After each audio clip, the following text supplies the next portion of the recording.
Hi friends, Ivory കിച്ചണിലേക്ക് എല്ലാവർക്കും സ്വാഗതം. ഇന്ന് ഞാനിവിടെ ഉണ്ടാക്കാൻ പോകുന്നത് ബ്ലാക്ക് ഫോറസ്റ്റ് കേക്കാണ്.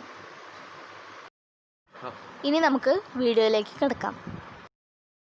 ആദ്യം ഒരു ബൗളിലേക്ക് 2 മുട്ട ഇട്ട് കൊടുക്കാം. അതിനുശേഷം ബീറ്റ് ചെയ്യുക.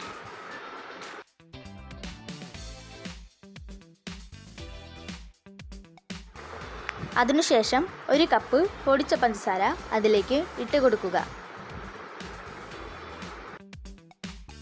എന്നിട്ട് നമ്മൾ നന്നായി ഇളക്കി കൊടുക്കുക.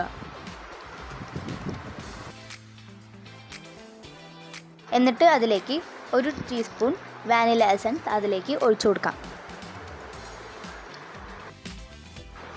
അതിനുശേഷം 1/2 കപ്പ് വെജിറ്റബിൾ ഓയിൽ അല്ലെങ്കിൽ സൺഫ്ലവർ ഓയിൽ ആയാലും മതി, നമുക്ക് അതിലേക്ക് ഒഴിച്ചു കൊടുക്കാം. എന്നിട്ട് നന്നായി ബീറ്റ് ചെയ്യാം.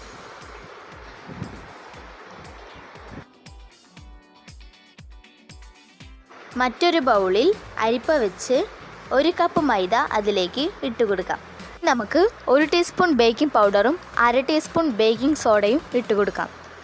അതിനുശേഷം അതിലേക്ക് 2 ടേബിൾ സ്പൂൺ കൊക്കോ പൗഡർ ചേർത്ത് കൊടുക്കാം.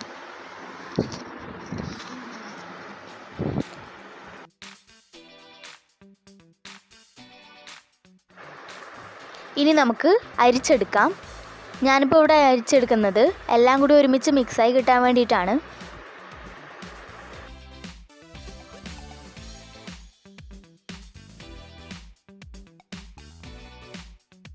നമുക്കൊരു സ്പൂൺ ഉപയോഗിച്ച് നന്നായി ഒന്ന് ഇളക്കി കൊടുക്കാം. നമ്മൾ നേരത്തെ കലക്കി വെച്ചിരിക്കുന്ന മുട്ടയുടെ മിക്സിലേക്ക് അരിച്ച് വെച്ചിരിക്കുന്ന പൊടികൾ കുറേശ്ശെ അതിൽ ചേർത്ത് ഇളക്കി കൊടുക്കുക.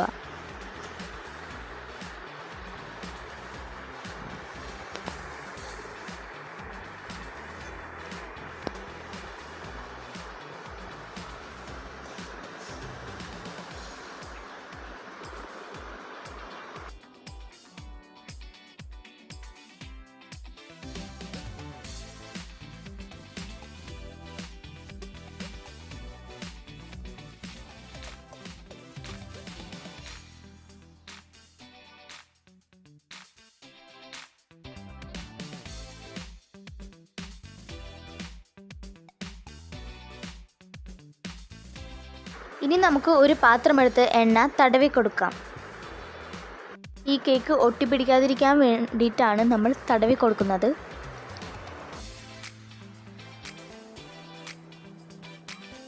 ഇനി നമ്മൾ എണ്ണ തടവി കൊടുത്ത പാത്രത്തിൽ ഈ ബാറ്റർ ഒഴിച്ചു കൊടുക്കുക.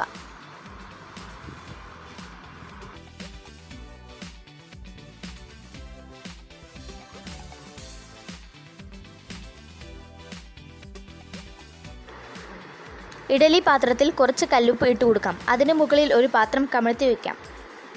ഉണ്ടാക്കിയ കേക്ക് നന്നായി പൊന്തി വന്നിട്ടുണ്ട്. ഇനി നമുക്ക് കേക്ക് 3 ലെയറായി കട്ട് ചെയ്തെടുക്കുക. ഇനി നമ്മളിവിടെ ഉണ്ടാക്കാൻ പോകുന്നത് വിപ്പിംഗ് ക്രീമാണ്. ഒരു ബൗളിൽ കുറച്ച് തണുത്ത വെള്ളം ഒഴിച്ചു കൊടുക്കുക. ഇനി 50 ഗ്രാമിൻ്റെ വിപ്പിംഗ് ക്രീം പൗഡർ അതിലേക്ക് ഇട്ട് കൊടുക്കാം.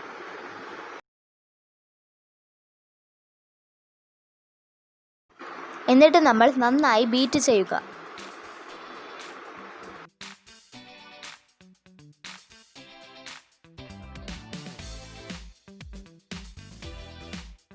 പഞ്ചസാര വെള്ളം അതിലേക്ക് ഒഴിച്ചു കൊടുക്കാം. ഇനി നമുക്ക് കേക്കിൽ വിപ്പിംഗ് ക്രീം ഫില്ലാക്കി കൊടുക്കാം.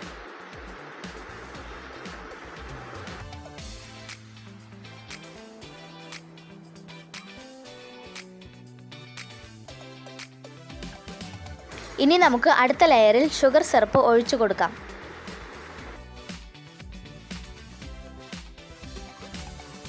അതിനുശേഷം വിപ്പിംഗ് ക്രീം വെച്ച് എല്ലായിടത്തും ഫിൽ ചെയ്യുക.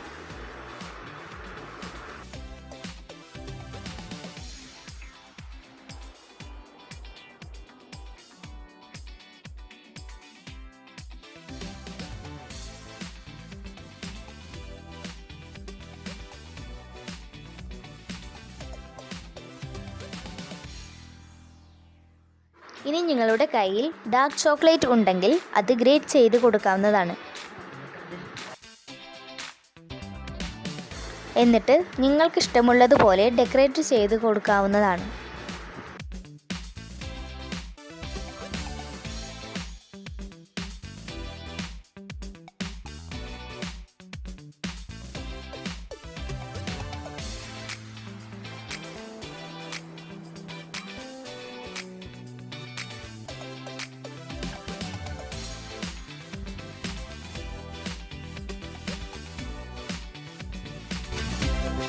അപ്പോൾ നമ്മുടെ കേക്ക് ഇവിടെ റെഡി ആയിട്ടുണ്ട്. നമുക്കിനി അത് കട്ട് ചെയ്ത് നോക്കാം.